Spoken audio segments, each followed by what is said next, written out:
So one of the things you're going to have to work at to make sure you're unconsciously competent is your psychology.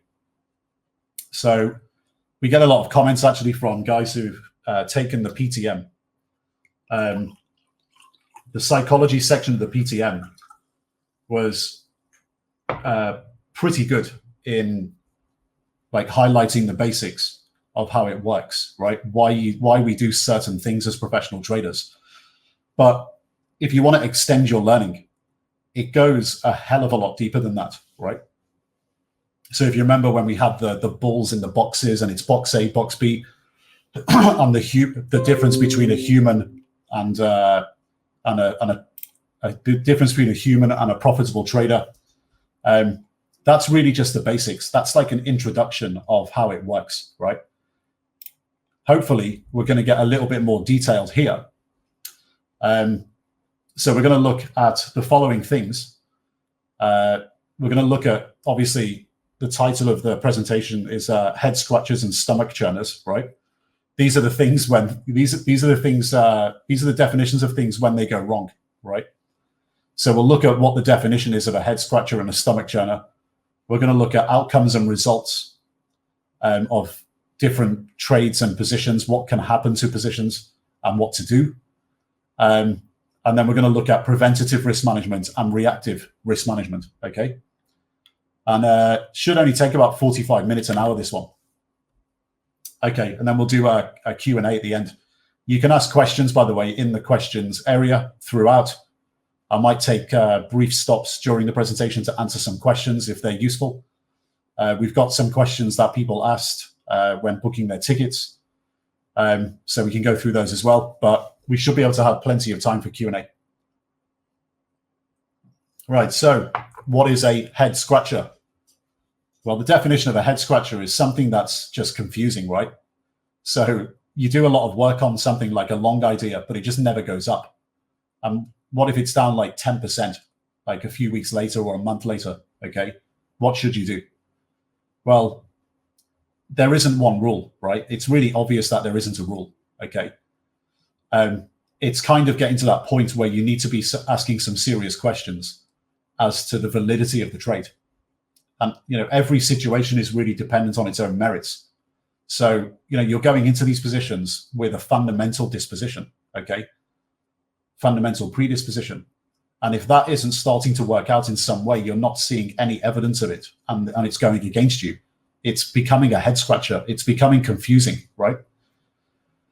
But using the excuse, for example, like, oh, the technicals didn't play out, is just a really dumb excuse, right? What's actually happening is that it's more than likely that you've missed something fundamental, and or you're missing catalysts in the situation.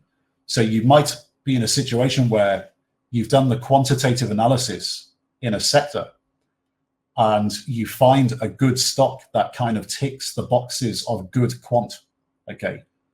But what you haven't done is taken the next step and really understood that you need something to move the stock, right? So, if you buy that $100 stock and it goes down to 90 and it's sitting there 4 weeks later, and, everything being equal, the market hasn't really moved that much. Even worse, if the market's gone up a little bit, you're longer cyclical and it's not behaving in the way that you think it should be. The situation really is dependent on its own merits, what you do with it. But it's going to have nothing to do with the technicals. It's going to be something that's you've missed fundamentally in your work, and or there's catalysts missing. There's a catalyst missing to move that stock higher, right? And it could just be that all the information that you've digested on that stock, it's currently priced into the stock. So it's not moving because everyone's in it expecting the move, right? So you could have just had poor timing, right? The point is that you've got to take every situation dependent on its own merits and figure it out, okay? And don't panic, okay? That's the most important thing. Now, there's loads of options as to how you treat that position, right? There's no one thing that you do. There's endless amounts of things that you could do with that position, which is why it's very, very difficult, if not impossible, to teach this in a video series or over the internet. It's something you really have to learn for real with real money. But there's more options than simply just the binary outcome, which is if something goes in my favor, I make 3. If it goes against me, I lose 1. That's just a kind of yardstick to understand risk, okay? Plus, if you're actually committed to building a portfolio, it's just one position, okay? If you've got 10 positions, it's just one, okay? The outcome of your portfolio is far more important than the outcome of just one position. This is why you never need to panic and why you never need to go overboard with and go too in depth with your thinking, okay? There's just a whole bunch of things that you could do and you don't need to panic, okay? You just need to figure out what's going on and probably do something about it. So doing something is better than nothing. But that's basically the definition of a head scratcher. It's just something that's confusing you, right? As to why it's not moving. So what's a stomach churner? Well, a stomach churner is basically the catastrophic loss, okay? So you just wake up one day, log into your trading account, and you're just down massive, okay? Now that can only happen for a few reasons, right? Too much concentrated risk in one situation or a few situations. So you're not diverse enough. And if you're not diverse enough, it probably means in our context, in the Institute, it means that you failed to commit to build a portfolio, okay? This happens quite often at ITPM. We see everyone's accounts, we see everyone's behaviors, and Institute traders who have, say, just done the PTM, opened their account, a number of guys, I would say about a third, tend to come in, put a few positions on, and then stop and disappear for a month or two. And then those 2 positions just bleed money, 5–10%, they come back, they close them down, they try another 2 positions. The point is you've got to go all in on this. You can't go from 0 to 2 positions, then stop, right? You've just got too much concentrated risk, and then you don't know what to do with it, okay? But a stomach churner, imagine if you have a portfolio on, right? Imagine if you've actually done the right things, okay? It can mean that your portfolio is too highly correlated, okay? So imagine if you've got a bunch of longs and a bunch of shorts in your portfolio, and they're all cyclicals, and they're all in very similar sectors, okay? High beta to the market. Now, what happens, for example, if the S&P 500 goes up 5% in a month, okay? And everything goes up in unison. So there's no outperformance or underperformance. Everything just goes up in unison. So let's say everything in your portfolio goes up 8%, right? Well, if your portfolio is really highly correlated and it does something like that, you run the risk as an inexperienced trader of topping and tailing the portfolio. Now, what we mean by that is when the market goes up that 8%, is you just become overly bullish because it might have broken the market's broken some resistance level or something. I don't know. Just pick a random reason, okay? And then you cover all your shorts or a significant percentage of them, right? And then what happens? The market retraces 3%. And all your longs go down. So all you've got left in your portfolio is longs, or you go net long at the wrong time in a big way. And then the market goes down and all your longs go down in value. And then you sell them at the bottom. This happens all the time to retail traders, topping and tailing stocks, topping and tailing assets, topping and tailing portfolios, right? Basically, you just get fucked in both holes, right? It's the double whammy, yeah? You take a big loss on your shorts and then you take a big loss on your longs and you get wiped out. That's a catastrophic loss, okay? But what if you actually do everything right and you actually trade quite well and you just come in one day and you're down massive? Well, unfortunately, we're not in a guaranteed income guaranteed returns game, right? We have to take risk to take money, to make money. And no matter if you do everything right and you're the best trader in the world, you can experience a 3 or 4 standard deviation day every now and again. What I mean by that, you come in one day and your portfolio is just down quite big. So, a 3 or 4 standard deviation day could be down, you have a down 5% day, right? That's huge. Like, as a pro trader, that's a massive number, right? Like, that can happen every now and again. And it probably happened to quite a few guys in the last week. But if they did things right, and they had good preventative and reactive risk management, they can do something about that and make money back, right? Or preventative, the likelihood of it happening would be a lot less. But if you're very, very correlated in your portfolio, the likelihood of that can be higher, right? So let's have a look at some outcomes here, right? We've got the catastrophic loss, being wrong and being right, okay? So we're looking at the 3 outcomes, and for retail, it's in black. For professionals, it's in purple, okay? So the catastrophic loss, what happens in a catastrophic loss to a retail guy? Well, you're just going to get really, really scared very quickly, right? Because it's just going to be a lot of confusion, panic, be very scared, and you're just going to trade terribly, right? The catastrophic loss for a pro trader genuinely doesn't happen very often. It happens once in a blue moon. So if you see newspaper articles or stuff online about a big hedge fund manager who just blew up, I mean, the media just jump all over it. Why? Because it makes amazing headlines and it hardly ever happens, right?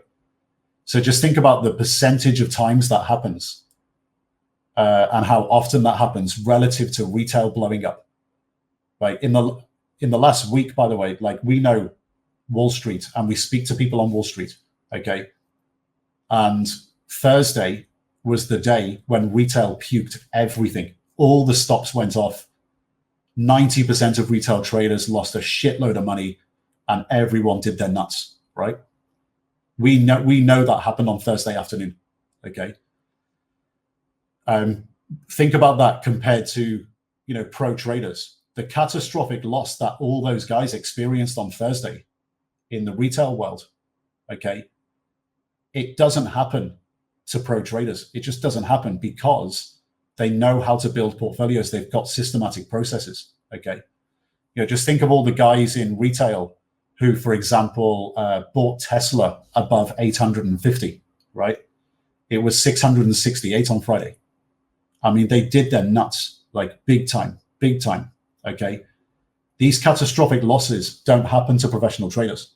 The ones that you see that make it into the paper are the 1 in a million that it happens to, okay? The outcome of being wrong on a position, so whether it's a head scratcher or a stomach churner, like, it's pretty obvious. Because I remember being a retail trader in my early days, when I was at university, 18, 19 years old. I was punting around in tech stocks with 10, 20 grand at a time. And whenever it went against me by a couple of grand, I was shitting myself. I was scared. I was confused. I was panicked. And, I just generally, luckily did the right things. I had an instinct for it until I started really learning, okay? But I know what it's like where you've got, like, quite a big proportion of your money, of your net worth in a trading account, and money, it goes against you, okay? It can feel horrible, and it becomes very frustrating, right? Because, like, in the retail world, you can be flat or down for quite a long time before you actually make money, right? It can take years. So being wrong on a position, really the feeling of most people in retail is that one of scared, confusion, and panic.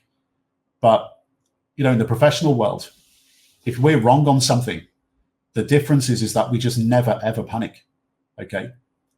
And the flip side is that if you're right on a position, there's euphoria in the retail world, but you're also at the same time scared, confused, and panicking at the same time, because all of a sudden you're up, okay?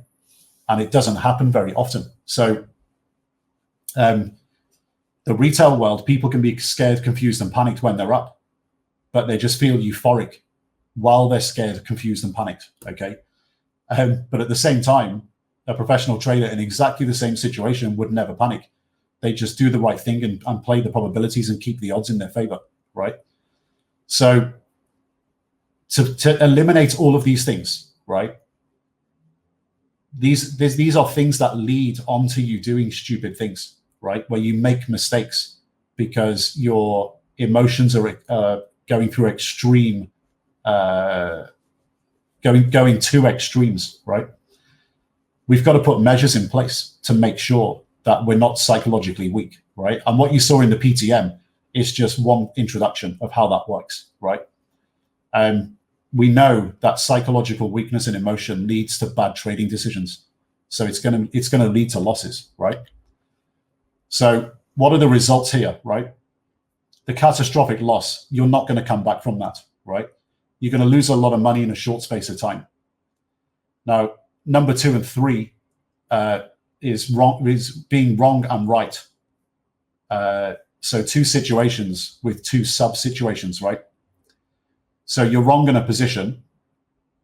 You can lose a predetermined amount. You can try to set a stop loss to lose predetermined amounts if you're wrong, okay? But you could also lose a non-predetermined amount, but that could lead to the catastrophic loss, okay? Even, by the way, with a stop loss, like this happened in the last week, stocks would just open and gap down, right? A lot of people's stop losses got triggered because stocks went down 10% through their stop the following day in the last week. Even with a stop loss, you can have a catastrophic loss, especially with leverage, right? Now, what if you're right? Well, if you're right and you're euphoric, scared, confused, and panicked, you can make a predetermined amount, so you can have a hard target, or you can make a non-predetermined amount, which could lead to big gains, right? So soft targets with trailing stops, okay? That's a very typical situation for retail and a basic way of approaching things, okay? So that's the 5 results for retail traders. But what are the 5 results for professional traders? We tend to amend these things, right? And do things in a slightly different way. So the catastrophic loss, we just eliminate it. We make sure that there's no way it can happen, okay? So we eliminate it through diversification, and we know that only really bad luck, so a 3 or 4 standard deviation day, only really bad luck will end in a situation of a catastrophic loss. But even then, we will do something about it. We will trade very aggressively to get the risk down, and then trade aggressively to make as much money back as possible. Now, what happens if we were wrong on a position? Well, we take the approach of handling with care. We don't get emotional about it. We don't panic. We try to get 2 situations out of the position, right? We try to either lose a little bit of money or try to get out for flat or even make some money, okay? So losing a little bit of money, we try to unwind sensibly and try to make some money back. And that's reactive risk management, okay? RRM, reactive risk management. Or secondly, we try to get out for flat or even make some money from the bad situation. So that's like aggressive reactive risk management, okay?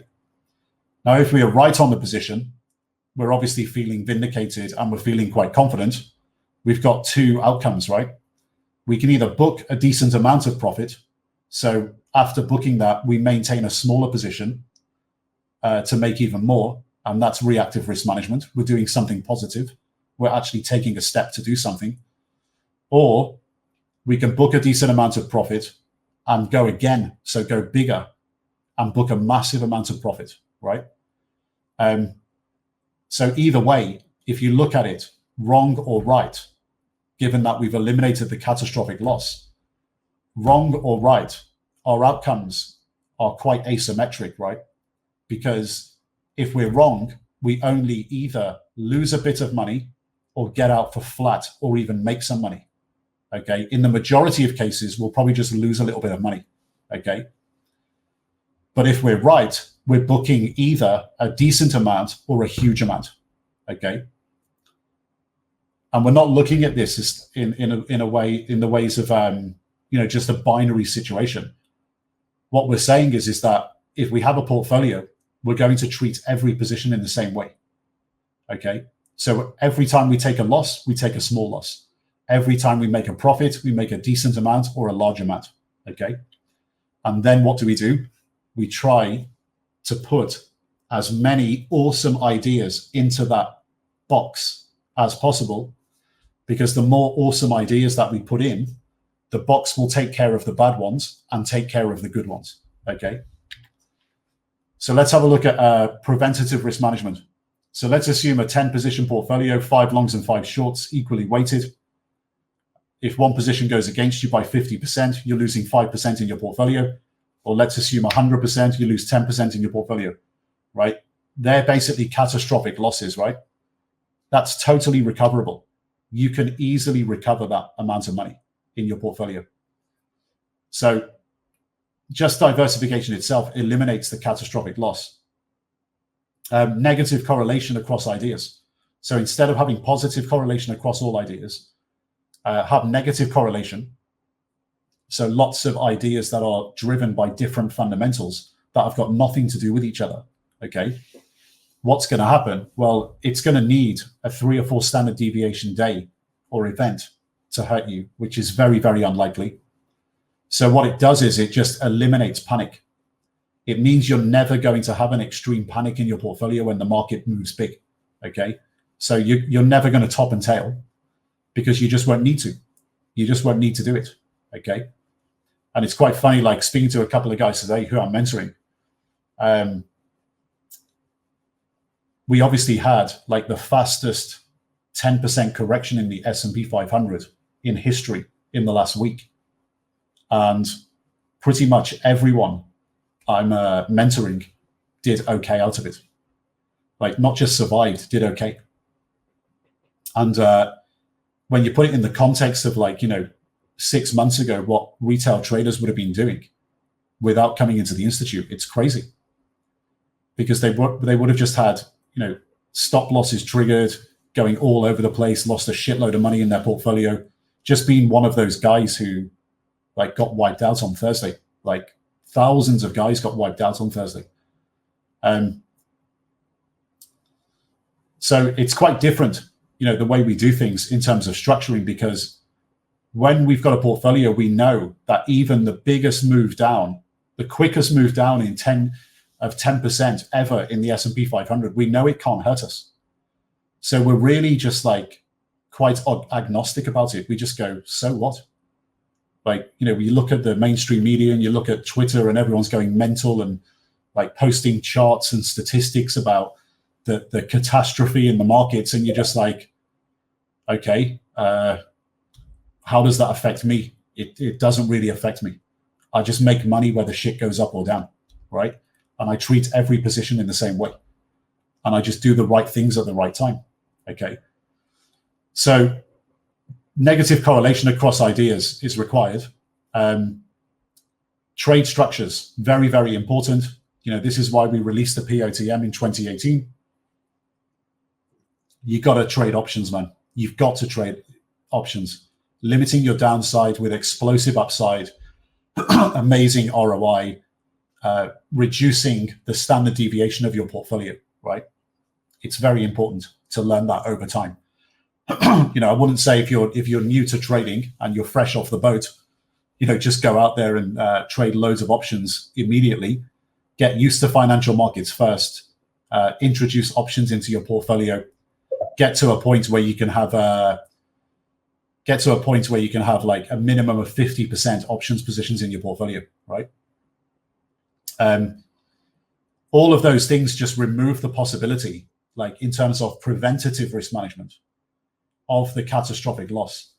So if you remove through preventative risk management the possibility of a catastrophic loss, you know you can sleep at night. You know that nothing can hurt you. So it's going to minimize any psychological downside that leads to bad decisions and losses, okay? So that's the first thing. Preventative risk management limits the psychological impact of financial markets moving either against you or in your favor, okay?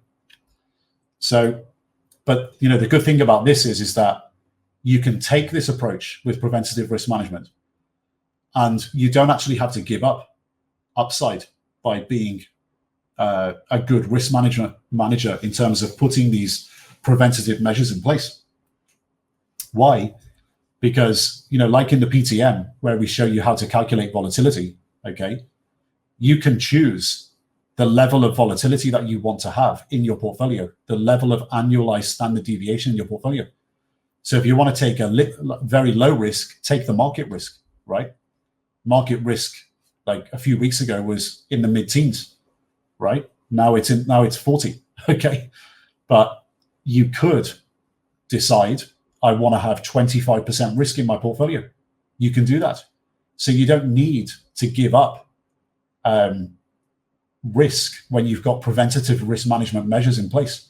You can still choose a high level of risk in your portfolio in order to get a higher return with the preventative risk management in place.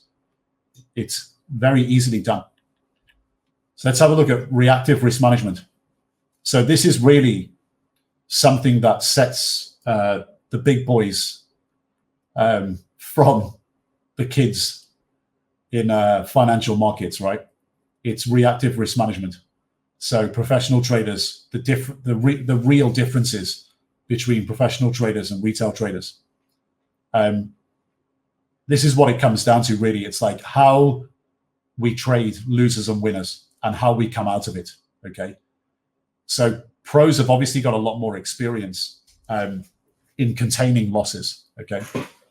We see things that retail don't see. We know to do things that retail don't know to do, right?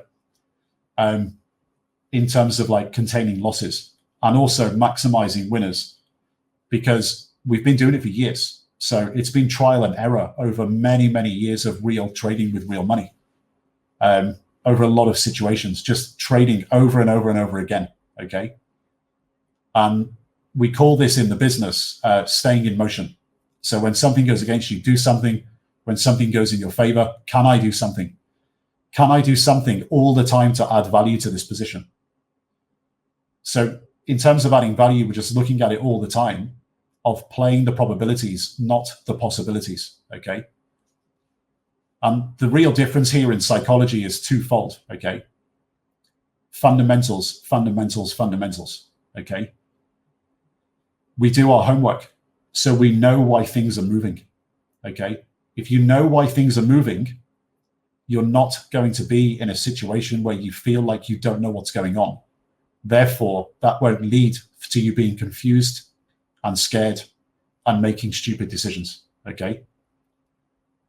The stock is not moving because the technicals didn't play out, right? That's just bullshit, okay? It's moving because something fundamental has happened or been missed or a catalyst has occurred. If something's going against you or even in your favor, make sure you know before you take a position the fundamentals, quantitative, qualitative, and the catalysts that are occurring in the stock, and know what the news means. If a piece of news comes out and you don't know what it means, it's because you've missed it in your preparation, okay? That can lead to confusion. It can lead to you being scared. It can lead to you doing the wrong things, topping and tailing, selling stocks at the bottom, buying stocks at the top. Sell low, buy high, sell low. That's the behavior you want to avoid. What's driving that is confusion and being scared because you don't know why something is moving. That happens all the time, in every minute in financial markets with retail, okay? So that just doesn't happen to pro traders, very rarely. So our psychology going into these positions is different because we know when a piece of news comes out, what we're going to do. We have a pretty good idea what we're going to do. if a piece of news comes out and the price goes up or down, if the price reacts in the way that we think it will or it won't. Okay. So we have a pretty good plan of what we're going to do when certain things happen, but it's flexible. So that's another key, right? It's flexible. There is an art to this. It's not like binary situations and it's all scientific. Okay, this is the artful side, like the active manager artful side of trading. Okay, we never have stomach churners, and we're just never ever married to positions. Like, I look at stocks and look at the tickers and look at the names and look at the companies and whatever, and I just don't care. I really don't care what the company does, what it's called, like what management are doing. Like, it's all irrelevant, because it's a stock like any other stock in the entire history of the stock market. Okay, it's nothing special. It's just one of your positions. Okay, we never get married to positions because they all get treated the same way. Okay, so definitely do not fall in love with stocks and then they go against you and you get all confused and scared, and then something becomes a catastrophic loss and you've got like a resentment for life and you go out and try to revenge trade the stock. It's a terrible idea. We just know going into every position that we're going to treat every position in the same way. If it works, it works. We do certain things dependent on the situation. It's not a rule book. If it goes against us, we get busy. We limit losses. We don't get scared. We don't panic. We just go through the motions and we do what we have to do to make sure there's no big losses, right? The unfortunate thing is with reactive risk management, staying in motion, it can't be taught in a video series. This type of stuff can only be taught on a trading desk or in a mentoring program with real money through demonstration. Okay, can't be done with paper money. That's just completely ridiculous. It has to be done like on demonstration with real money. It can only be done in that way.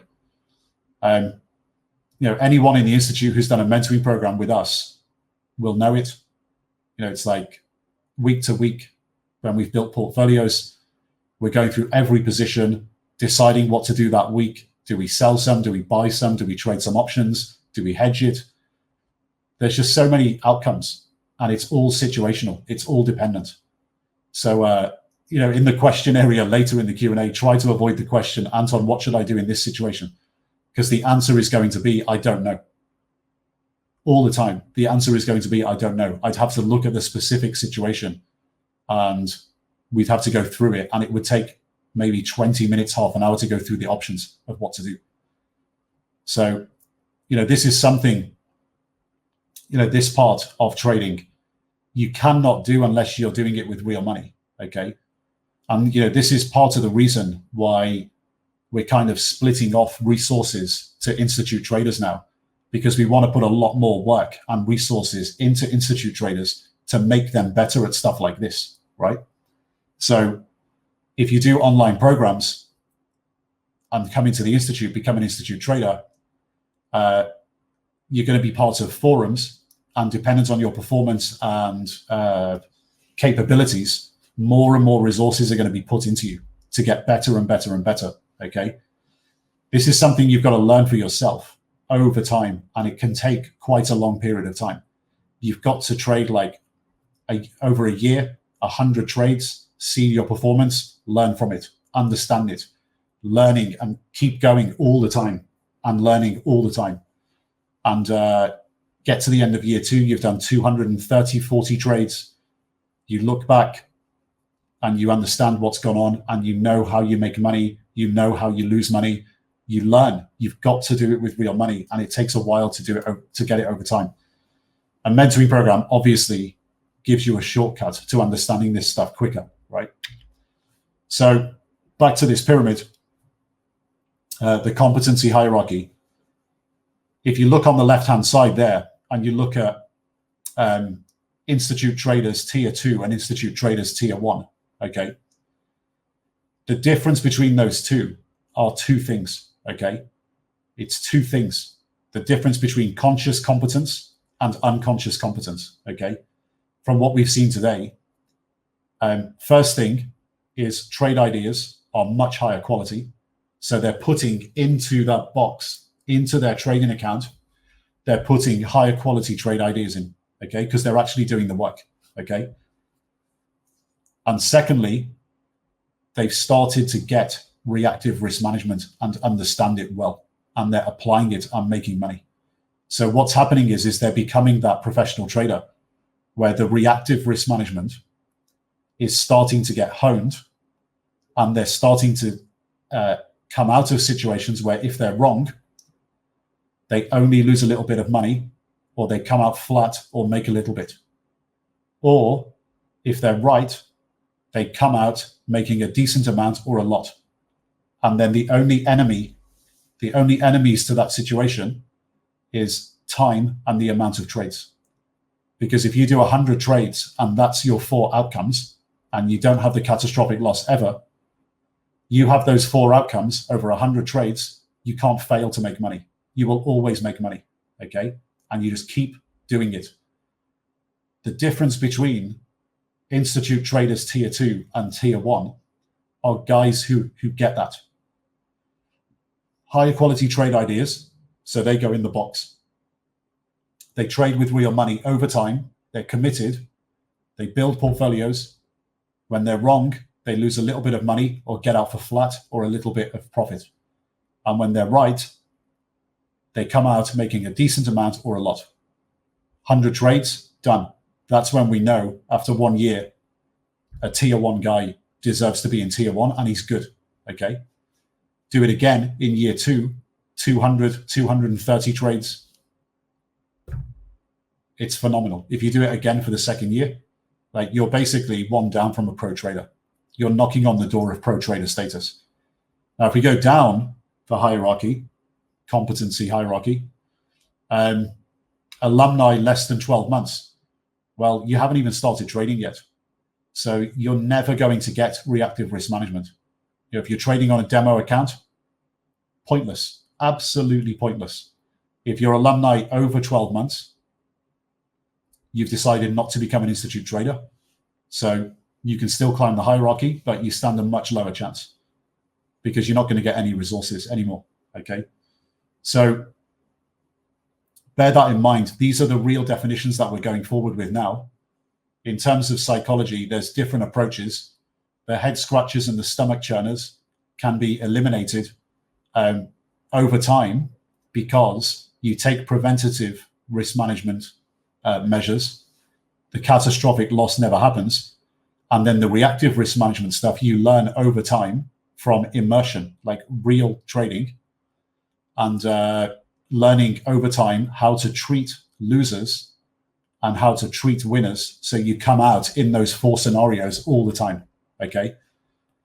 If you are in the institute or you're alumni under 12 months and you're struggling with stuff, if you think you're going to struggle with stuff going forward, obviously any of our mentors can help. And we've got the Thailand program in 2021. You know, if you book the Thailand program or book a mentoring program, this is designed to sort out all of these problems. So you'll learn all this stuff and sort it all out. So that's me done with the presentation. Happy to take questions. We've got quite a bit of time.